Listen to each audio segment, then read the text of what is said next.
This is the story of Airblue Flight 202. On the 20th of July 2010, one of Airblue's A321s was to fly from Karachi to Benazir Bhutto International Airport near Islamabad. In the morning at 2:41 a.m. UTC, the plane was being prepped for departure.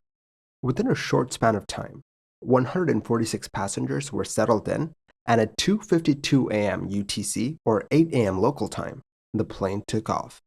As the plane climbed into the cloudy skies of Pakistan, the passengers were served warm tea and croissants. In the cockpit, the captain started quizzing the first officer on his knowledge of flying. That didn't go too well. The captain was quite harsh with his reprimanding and used quite a snobbish tone with the first officer. Look, a bit of quizzing is probably good, and it keeps everyone on their toes with respect to procedures and facts about the airplane and the route that they were flying. But this went far beyond that. The report calls what the captain did a humiliation session. Their words, not mine. This cycle of quizzing and then berating the first officer went on for a bit, an hour to be precise. After all of that, the first officer was quiet and submissive. When they were 155 nautical miles from Islamabad, the pilots tuned into the ATIST, a broadcast that constantly broadcasts information about the airport. In this case, they got to know that the runway in use was runway 12. The crew then discussed the waypoints that they'd use to get to runway 12. They also checked the weather at the airport and at their diversion airports. The captain was then told that he'd have to do what's known as a circling approach. In this case, the captain would line up with runway 30 using the ILS. Then, once near the runway, he would turn to the right, circle the airport by making left turns, which would put them exactly where they needed to be to line up with runway 12.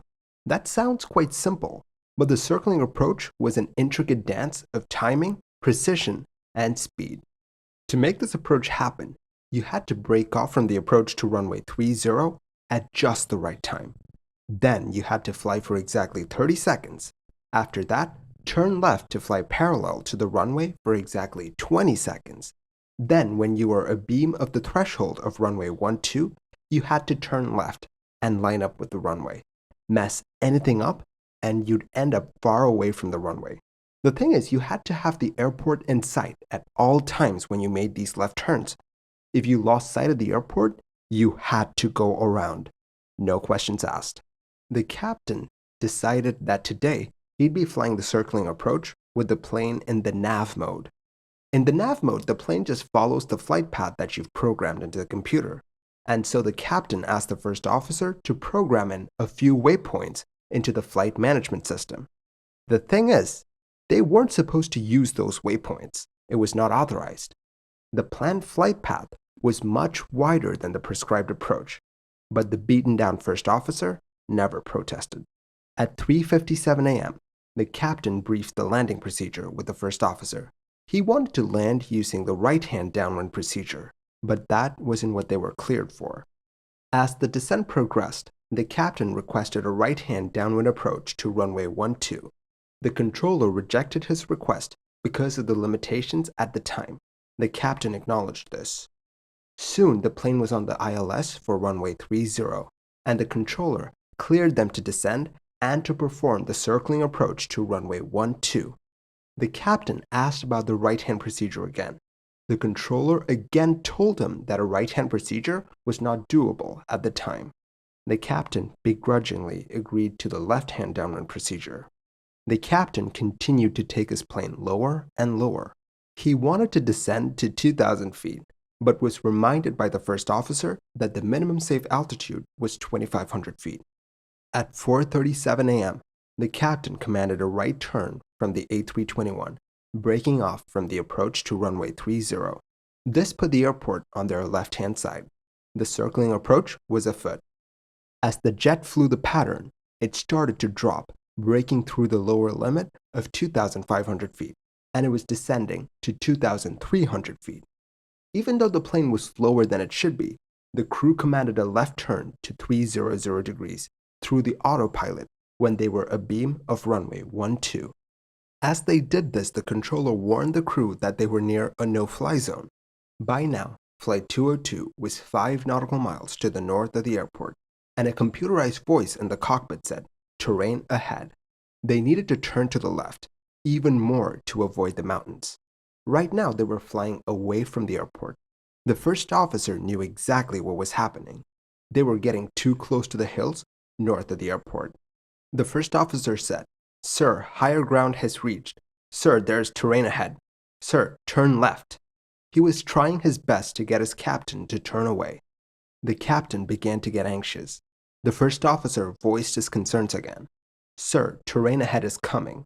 The captain assured him that they were turning to the left. They weren't. Another terrain ahead warning echoed through the cockpit. In an attempt to turn to the left, the captain turned the heading knob on the autopilot to the left, but the aircraft didn't turn to the left. A bit later, the plane started to turn to the right. The first officer was still asking the captain to pull up and to turn to the left. The captain tried his best to recover. He pulled back as he tried to steady his plane. It appeared to be working. They were climbing, but in the cockpit, the captain was still frantically fiddling with the heading knob, trying to get the plane to turn left. He says, "Why won't this plane turn left?" The plane then starts to lose altitude again. The first officer says, "Sir, we're going down." It was the last thing he said. Flight 202 flew into the Margalla Hills north of the airport. None of the 152 people on board made it. The factors that crashed Airblue Flight 202 were already in motion before the plane even got near Islamabad. Right after takeoff, the captain's humiliation sessions really took a toll on the first officer. The first officer was in a state where he couldn't correct the captain's mistakes because of the way the captain acted towards him. That's very dangerous, as the non-flying pilot needs to double-check the flying pilot to make sure that they're not making any mistakes. But this on its own doesn't explain the crash, not by a long shot. Visual circling approaches are challenging. That's why there's a well-defined visual circling area for planes to maneuver in. For the A321, that visual circling area was a semicircle that had a radius of 4.3 nautical miles. If you stayed in that safe area, well, you'd be safe. But Flight 202 did not stay in their safe zone. They went outside it. To understand why, you need to understand how lateral navigation works on Airbus aircraft. Basically, you have two modes, a nav mode and a selected mode. In the nav mode, the plane follows a flight path that is defined by the pilots. In the selected mode, the plane flies what the pilot selects. For example, in the selected mode, if you want the plane to fly due north, you can turn the heading knob to 000 and the plane will fly north. On the accident flight, the captain decided to use the nav mode, which was not allowed. He basically told the computer of his intentions to land on runway 12. Since a nav approach to runway 12 did not exist in the computer's database, it auto-generated a final waypoint called CF on the extended centerline of runway 12. The thing is, this auto-generated final waypoint was well outside the safety area of the circling approach. But the captain did nothing. He asked the first officer to program the flight path to that final waypoint using unauthorized waypoints. The end result was that the programmed flight path was much bigger and wider than the correct circling approach procedure, taking them well outside the safety area for extended periods of time. Here's where something absolutely pivotal happens. As they broke away from the approach to runway 30, the controller suggested that they fly a bad weather circuit, a slight modification of the circling approach that would help them through the bad weather that they were in. But the captain's response to this is absolutely shocking. He turns to the first officer and says, "Let him say whatever he wants to say." End quote. The captain just brushed off the suggestion of the aircraft controller like it was nothing. Doing what the controller suggested would have saved their plane. But the captain just didn't care. Now, the plane was flying towards the unauthorized waypoints in an attempt to line up with runway 12. What they didn't know was that they were headed for mountains as well. Then the captain took the plane below the minimum safe altitude of 2,500 feet, and the first officer said nothing. The time finally came for the plane to turn left so that it could line up with runway 12. So the captain turned the heading knob on the autopilot panel to the left so that the autopilot would take the plane to the left.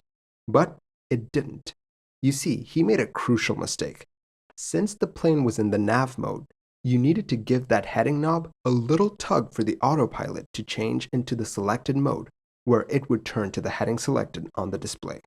In that high-pressure environment, he forgot to do that, and the plane continued on its course towards the Margalla Mountains. As all of this happened, in the cockpit, the captain was starting to freak out a bit. His plane just wouldn't turn to the left, and he couldn't figure out why. In his frustration, he kept turning the heading knob to the left in an attempt to get the plane to turn to the left without tugging on the heading knob. This is why the plane turned to the right instead of the left. When you tell the autopilot to turn to a particular heading, it's going to do that in the fastest way possible. Let's say you're flying due north and you tell the autopilot to turn west. The easiest way to do that is to turn 90 degrees to the left. If you wanted to turn due east, that would be a 90-degree turn to the right. At first, the heading selected would have been 270 or something, but he kept turning the knob to the left, so the selected heading kept going down. It went to 270 to 150 and all the way down to 086 degrees. That's almost due east. Then the captain finally pulls on the heading knob, and the autopilot begins a turn to a heading of 086 degrees, almost due east from their current heading of 300. What's the easiest way to fly eastward from a northerly heading? That's right, a right turn.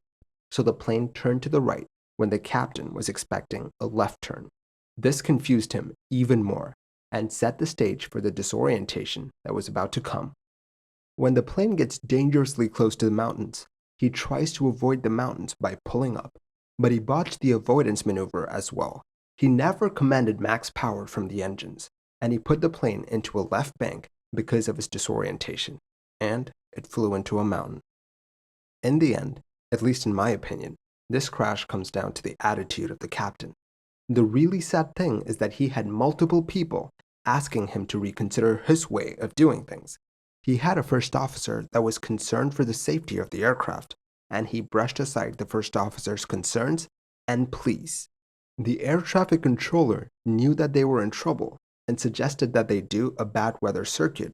That would have definitely saved the plane, but this captain just said, let him say whatever he wants to say, showcasing a scary amount of nonchalance from the captain.